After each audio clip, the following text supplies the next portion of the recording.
Example 8. Welcome back. Alright, again, if you want to try this one on your own, it's similar to example 7. It's not exactly the same. Most of the time, word problems are always slightly different, but the idea is the same. So if you want to try example 8 on your own, I say try it on your own and fast forward to the end and see if you get it right. Otherwise, follow along with Miss Long. Okay, so example 8. The initial velocity of a rocket shot straight upward is 48 feet per second. So that tells you how fast this rocket is traveling. Okay, so for every second, it'll travel 48 feet. The height of the rocket after t seconds is given by the formula h of t, which h of t means your height. So the height of the rocket, t is going to represent your second. So this will tell you how high the rocket is at any given second. So if you substitute in values for these t's, it will tell you how high your rocket's going. So that formula is h of t equals 48t minus 16t squared. And then you want to know, when will the rocket hit the ground? Okay, so I've kind of drawn a little picture for you. This little, kind of purpley pink marker. I don't really know the color, maroon, something like that. But anyways, maybe magenta. Anyways, here is your rocket. It is launched from the ground. It shoots technically straight up and then it comes back down. And they want to know at what time or how long it will take to hit the ground. Okay? Which it's kind of confusing because in the formula, they're not using x's and y's. They're using h of t and t. Okay, but if it helps you, so in the formula, the h of t is kind of where your y is. So h of t is talking about your y value, and the t is in the spot where usually your x is going. So t is going to equal your x values, if that makes sense. So the h of t represents the y values in the problem. The t represents the x values. So just be careful. Okay, so your time is on the x-axis. Okay, so when we're launching the rocket, we launch it, well, right before we launch it, 0 time has passed. So we have to start at the origin because you can't, start launching the rocket before time has started, if that makes sense. So we have to start at time 0. Okay, so this is at time 0. So your t value is 0 seconds here. And they want to know when will the rocket hit the ground. So this x-intercept, this is where it starts. This is where it hits the ground, which the ground is your x-axis. So this is the time it takes, the number of seconds to hit the ground. So seconds to hit the ground. Okay, so we're solving for our x-intercepts, and the one that we're more curious about is this one right here because that is where it is hitting the ground. This is where it gets launched from the ground. This is where it hits the ground. So I ultimately want to know what this x-intercept is. So we're going to find both x-intercepts, which technically we already know what one of them is going to be. It's going to be 0. But so I'm curious about the one that is not 0. Okay, so remember, since we're solving for values on the x-axis, so this is the formula we're using. Again, usually numbers or formulas are the important things in the problem. Okay, so this is my formula.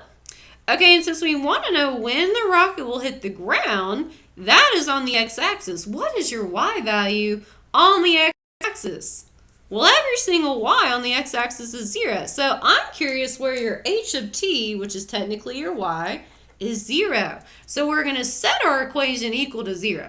Okay, so I've already kind of done that down here, but h of t should equal 0. So I set this thing equal to 0 right here. Okay, which all this stuff underneath it, again, I just try to make myself organized, and I kind of set up the problem before I get started. So that, if that's bothering you, you can just ignore it for now. Okay, so I've set the equation equal to 0. Now, in order to solve for x, or in this case t, which is x, but anyways, in order to solve for t, I have to factor. Now, it's more helpful to factor when your polynomial is in standard form. Okay, currently my polynomial is not in standard form. Okay, if I'm going to get this thing in standard form, I must start with the term with the highest exponent, then go to my term with the next highest exponent. Which one of these terms has the t value with the highest exponent? That would be this one. This negative is attached to the 16. This negative 16t squared. Okay, so I'm going to rearrange this problem around so that my leading coefficient, my first term with my leading coefficient goes first. So I'm in standard form. So negative 16t squared, and then 48t is positive. So I'm going to write plus 48t. Okay, so now I'm in standard form, which means I can start factoring. Okay, which factoring technique do we always try first before we try any other factoring technique? Holy hot dog, that would be the GCF. Okay, so let's think here for a second. What is the largest number that will divide into 16 and 48? Well, if you don't know, it would be 16. And if you guys notice, my leading coefficient is negative. I do not want that to be negative. So what else should I factor out in addition to my 16 to transform that negative 16 into a positive 16? Well, if I divide a negative by a negative, it will transform into a positive. So I'm going to factor out a negative 16.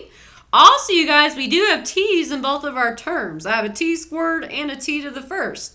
Okay, when we're factoring out the GCF, how do we know which exponent to use on the t? Well, we use t with the smallest exponent, or t to the first, which I'm going to go ahead and put a first on that one. Okay, so my GCF is negative 16t, or negative 16t to the first. Okay, so now I'm just going to bring this down. I brought down my equals 0. I'm going to write my GCF out in front, and I'm going to divide each of these bad boys by the GCF. Okay, oh, that should be 1. Okay, negative 16 divided by negative 16, negative 16 divided by negative 16, I cannot talk today, will cancel out and equal 1, so you could write a 1, or you don't have to. Okay, and then t squared divided by t, well, you subtract exponents when you divide, so 2 minus 1 is t to the first, or just plain old t. Okay, and then we have 48 divided by negative 16, which is going to be a negative 3. And then my t divided by t will cancel and turn to 1. So I'm not going to write it. Okay, so we have negative 16t times t minus 3. Okay, so since I have two factors, remember factors are numbers that multiply together. Okay, these two secretly have multiplication in between. Okay, so I'm going to set both of these factors equal to 0 because we have something times something equals 0. So at least one of them must be 0, right? So I'm going to say negative 16t equals 0 and t minus 3 equals 0. Okay, now this one I actually have to solve out. This one we can use our shortcut. Okay, so this one, secretly the negative 16 and the t are multiplying. So the way I move negative 16 over is by dividing it on both sides. Which negative 16 divided by negative 16 cancels and turns to 1. And 0 divided by negative 16 is 0. Okay, so one of my times is 0 seconds. Which, guess what? We already knew that our start time had to be 0 seconds. So this one we technically already knew in advance. You guys were like math magicians. You already knew one of the answers before you even saw the problem. Pretty cool, right? Okay, and now this one, remember, my coefficient in front of t is 1, so I can use my shortcut. So the opposite of negative 3 is positive 3, so t equals 3 seconds.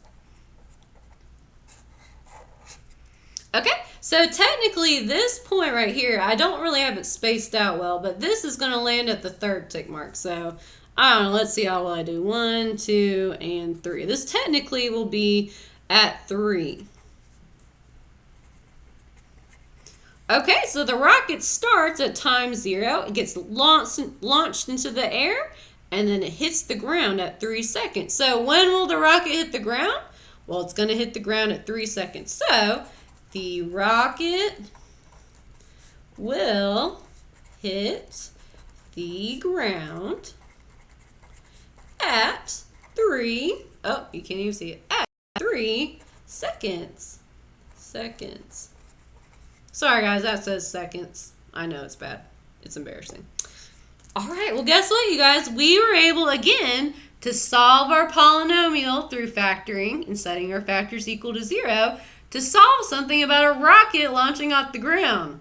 Wasn't that cool? It was at like the Heavenly Hamburger cool level, right? I know. Well, guess what, you guys? This is our final answer. Excellent work.